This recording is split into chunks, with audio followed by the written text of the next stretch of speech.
الرحمن الرحيم الحمد لله الذي صرفنا بنعمة الإسلام وصرف المساجد بإضافتها إلى اسمه سبحانه وتعالى كما قال في آية قرآنية وأن المساجد لله فلا تدعوا مع الله أحدا والصلاة والسلام على المبعوث بالحق رحمة للعالمين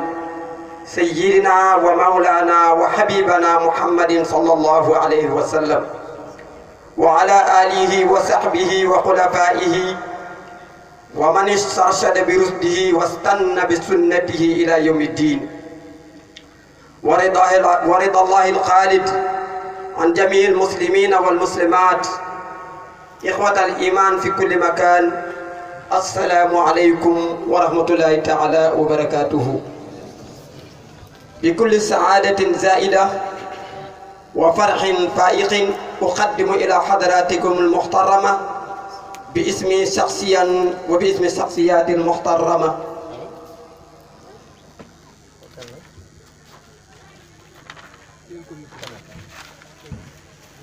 باسمي شخصيا وباسم الشخصيات المحترمة داخل القرية وما حولها التحية الإسلامية التي تحمل في طياتها أسماء آيات التقدير والاعتزاز وعلى بسمات الترحيب كيما يلبي هذا النداء المبارك. وقبل كل شيء نرفع كلمة الاحترام والتبجيل والابتهاج والقبطة والسرور إلى معالي الفضيلة الشيخ عبد القادر الجيلي مباي ابن الشيخ مبات مباي والوفد المرافق له، ونحيي أيضا جميع الشيوخ الحاضرين في هذه البقعة المباركة، ونحيي كافة الضيوف الذين عاشوا معنا يومنا هذا من كل فج عميق ليشهدوا منافعا لهم. ونقسط التحية إلى إخواننا الذين بذلوا جهودهم الجبارة على إقامة عمل كبير لدفع رائية الإسلام إلى الأمام،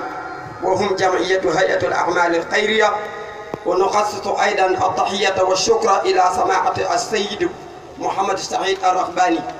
فجزاك الله عن الأمة الإسلامية خيرا. معالي الشيخ، فإن أهل القرية إلى حاجة ماسة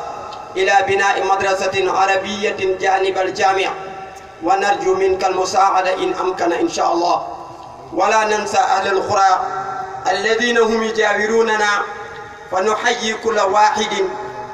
منهم ونشكره باسمه وعينه، وكل من شارك معنا في تعظيم هذه الأمر الجليل بالإنفاق ماديا أو معنويا. ونحيي أيضا الوالي البليدي السيد إبراهيم النو، كما نحيي عميد البلدي السيد بارنجاي. وأخيرا فضيلة الشيخ محمد سعيد الرغباني، نتمنى لك دوام الصحة والعافية مع عمر طويل بلا مشقة ولا تعب ولا عجز ولا ضعف ولا مرض ولا قلق بأتم معنى الكلمات، فجزاك الله عنا وعن الأمة الإسلامية خيرا، وما ذلك على الله بعزيز. سبحان ربك رب العزة عما يصفون والسلام على المرسلين والحمد لله رب العالمين. وسلم ñu ngi sant kilifa yi nga xam ni ñoo ne ci suñu gannaaw, bu ñu tuddee ñaar wala ñett ñu yóbbaale ñi ci des ñëpp, muy suñu wayjur Baye Ablaye mi ngi toog ak Baye Nguda ak suñu wayjur bi ci gannaaw di Baye Jiili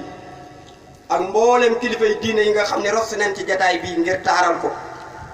ak mboolem fépp fu waay toog amoon yéene ñëw te ñëwuloo, ñu ngi lay sant di la gërëm di la ñaanal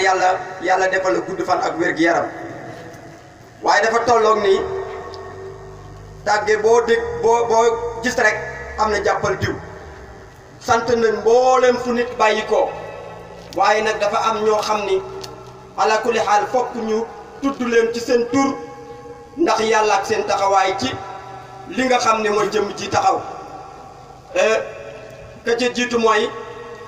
nga xam ni li alquran wax ni wa atul buyuta min abwabiha suñu buntu ci waa ONG bi mooy oustaz Mor Fall bu Kër Ale Gaye moom la yàlla dogal ñu waxtaan ak moom mu teg ñu ci aw yoon ñu waxtaan ak waa dëkk bi jox ñu ndigal ñu ànd ak moom ñu dem ànd ak waa ONG bi di waxtaan ak ñoom di téléphonante ba yàlla dogal lii tey am waaye itam di sant ku baax koo xam ni moom lañ fa daan fekk mooy Serigne Moustapha Faye ñu ngi koy sant di ko ñaanal ndax woo nañ ko guddi woo nañ ko bëccëg woo nañ ko suba woo nañ ko ngoon waaye saa yoo ko wooyee mun la neel mag ñi nañu ñaan rek incha allahu yàlla dana def li ñu soxla yàlla mën naa def mu am ñu ngi koy sant bu baax di sant ki nga xam ni jamono bi mu fi nekk muy Abdoulaye Mbaye bu suñu papa Mor Mbaye wax dëgg yàlla jàppandal na lépp lu aju ci wàllu kayit yi nga xam ne moom lañ daan toppatoo jàppandal na ko ginnaaw loolu itam ñu ngi sant bu baax ki nga xam ni mooy entrepreneur bi doon tabax jumaa ji